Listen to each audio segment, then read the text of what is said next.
الحمد للہ رب العالمین والصلاة والسلام علی رسولہ الکریم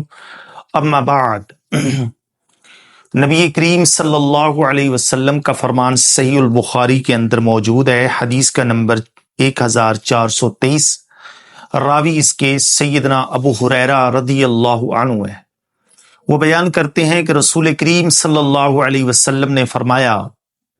کہ قیامت کے دن اللہ 7 لوگوں کو اپنے عرش کا سایہ نصیب فرمائیں گے، جس دن اللہ کے عرش کے سائے کے علاوہ کوئی بھی سایہ نہیں ہوگا۔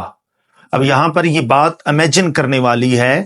سوچنے والی ہے، سمجھنے والی ہے، اور اس کو تصور میں لے کر جائیں کہ جس دن کوئی سایہ نہیں ہوگا سوائے اللہ سبحانہ و تعالی کے عرش کے علاوہ۔ اب ذرا آپ امیجن کیجئے کہ وہ لوگ کتنے خاص پروٹوکول کے ہوں گے، کتنے وہ وی آئی پی ہوں گے، بلکہ آپ یوں کہیں کہ وہ وی آئی پی لوگ ہوں گے۔ اللہ سبحانہ و تعالی کے نزدیک ان کا کیا مقام ہوگا، اللہ سبحانہ و تعالی کے نزدیک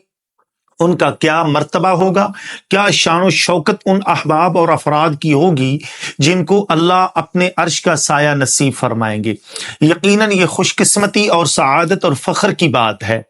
اور وہ عمل انتہائی چھوٹے چھوٹے عمل ہیں، کوئی اتنے بڑے عمل نہیں ہے کہ جن کی کرنے کی وجہ سے اللہ قیامت کے دن ان لوگوں کو وی آئی پی کے لوگوں کی صف کے اندر شامل کر دے گا۔ تو یقیناً یہ عمل ہر انسان اپنی زندگی کے اندر بڑی آسانی کے ساتھ انجام دے سکتا ہے، اور ان کے لیے کسی بڑی ایفرٹ کی ضرورت نہیں ہے۔ یہ اعمال کرنے کے لیے کسی انسان کو جہاد فی سبیل اللہ کرنے کی بھی ضرورت نہیں ہے، ان اعمال کے کرنے کے لیے کوئی لمبا چوڑا سفر کرنے کی ضرورت بھی نہیں ہے، ان اعمال کے کرنے کے لیے کوئی لمبا چوڑا مال بھی خرچ کرنے کی ضرورت نہیں ہے، بلکہ کچھ تو ایسے عمل ہیں جن کا انسان کی اپنی ذات کے ساتھ تعلق ہے، اور اگر کوئی انسان ان کو انجام دے لے تو یقیناً یہ شخص بہت ہی قابل فخر ہے، دنیا میں بھی اور آخرت میں۔ اس میں پہلا شخص وہ ہے جس کے بارے میں رسول کریم صلی اللہ علیہ وسلم نے فرمایا کہ ایسا حکمران جو عدل کرنے والا، انصاف کرنے والا ہو، کسی کے ساتھ زیادتی کرنے والا نہ ہو، حد الوسع اپنی کوشش کرے کہ وہ عدل و انصاف سے کام لے۔ اور اس کے لیے ملحوظ ہمیں رکھنا پڑے گا اللہ سبحانہ و تعالی کے قرآن کو اور رسول کریم صلی اللہ علیہ وسلم کی سیرت مبارکہ کو۔ اللہ کے نبی صلی اللہ علیہ وسلم نے اپنی موت سے پہلے اپنے صحابہ کرام رضوان اللہ علیہ مجمعین کو اپنے سامنے پیش کیا محاسبے کے لیے کہ کسی بندے کے سامنے اگر مجھ سے کوئی زیادتی ہو گئی، کوئی معاملہ گڑبڑ ہو گیا ہے اور آپ لوگ مجھ سے بدلہ لینا چاہتے ہو تو بدلہ لے لو۔ رسول کریم صلی اللہ علیہ وسلم نے اسی وجہ سے فرمایا ہے، اپنے صحابہ کرام رضوان اللہ علیہ مجمعین کو یہ تعلیم فرمائی، اپنی امت کو یہ تعلیم دی کہ اپنی چرب زبانی کی وجہ سے اگر کوئی بندہ غلط فیصلہ کروا لیتا ہے اس کے لیے اللہ کے رسول نے مذمت بیان فرمائی۔ تو یقیناً ایسا حکمران جو عدل و انصاف کے اوپر کام کرنے والا ہو، اللہ ایسے حکمران کو قیامت کے دن اپنے عرش کا سایہ نصیب فرمائیں گے۔ اور دوسرا وہ نوجوان جس کا عبادت کے اندر دل لگا رہتا ہو، اور وہ نوجوان ہو یعنی جوانی کے عالم کے اندر وہ اللہ کے سامنے رکوع، سجود اور قیام کی حالت میں رہتا ہو، تو آپ ذرا امیجن کیجئے کہ اس کی جوانی کے اندر اللہ اس کے چہرے کے اوپر کتنا نور پیدا کر دے گا اور وہ اللہ کا کتنا قرب حاصل کر لے گا۔ یقیناً ایسا شخص اللہ کا ولی ہوتا ہے، اور ولی کے ساتھ اگر کوئی شخص دشمنی رکھتا ہے تو رسول کریم صلی اللہ علیہ وسلم کا صحیح فرمان صحیح بخاری میں موجود ہے، من عاد لی ولیًا فقد آذنتہ بالحرب، کہ جس بندے نے اللہ کے ولی کے ساتھ مخالفت کی اللہ اس بندے کے ساتھ اعلان جنگ کرتا ہے۔ اور تیسرا وہ شخص نبی صلی اللہ علیہ وسلم نے فرمایا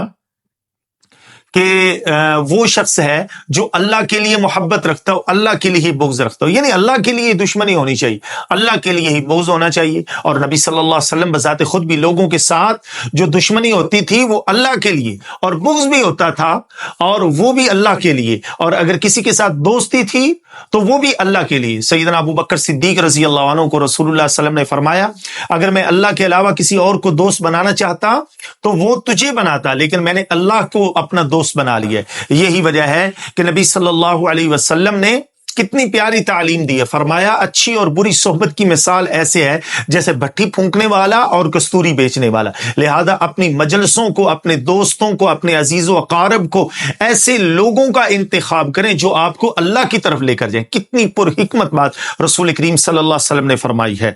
اور فرمایا اس کے بعد وہ شخص جس کو ایک باعزت عورت، حسب و نسب والی، شرف والی، بہت بڑا مقام رکھنے والی، ہر لحاظ سے، عہدے کے لحاظ سے، حسب و نسب کے لحاظ سے، حسن و جمال کی مول عورت اس کو دعوت گناہ دیتی ہے، لیکن وہ کہتا ہے انی اخاف اللہ، میں اللہ سے ڈرتا ہوں، میں یہ کام نہیں کر سکتا، میں یہ کام نہیں کروں گا، تو یقیناً ایسا شخص بھی اللہ کے عرش کا سایہ اس کو بھی نصیب ہو جائے گا. اور اس کے بعد وہ شخص جو اپنے دائیں ہاتھ سے صدقہ دیتا ہے اور بائیں ہاتھ کو پتہ نہیں چلتا. یعنی یہ بات بڑی قابل غور. آج کی اس پرفتن دور کے اندر لوگ صدقہ خیرات تو کرتے ہیں، لیکن وہ اس بات کا بھی لحاظ کرتے ہیں کہ ہم نے فلاں بندے پر صدقہ کیا ہے، ہم نے فلاں بندے کو مال دیا ہے. یاد رکھو، اس بات کو نوٹ کر لو کہ اللہ سبحانہ و تعالی نے قرآن میں کہا ہے وَمِمَّا رَزَقْنَاهُمْ يُنْفِقُونَ، جو رزق ہم نے تم کو دیا ہے اس میں سے خرچ کرو. اس میں بندے کا کمال نہیں، نہ حسن کا کمال، نہ حسب نسب کا کمال، نہ اس کی کاروبار کا کمال ہے. یہ اللہ سبحانہ و تعالی کی طرف سے ہے. اللہ سبحانہ و تعالی جس کو چاہتا ہے، جتنا چاہتا ہے، جس وقت چاہتا ہے رزق دیتا ہے. یہی بندے کی آزمائش ہے، یہی بندے کا وہ اصل امتحان ہے کہ اس کے اندر کتنا کامیاب ہوتا ہے. اللہ سبحانہ و تعالی نے اہل ایمان کی صفت قرآن مجید فرقان حمید سورۃ البقرہ پارہ نمبر 3 میں ارشاد فرمائی ہے کہ وہ صدقہ کرتے ہیں، نہ ہی وہ اعزاء دیتے ہیں، نہ ہی کسی کو وہ تکلیف اور احسان جتلاتے ہیں. یہ اہل ایمان کی صفت ہے.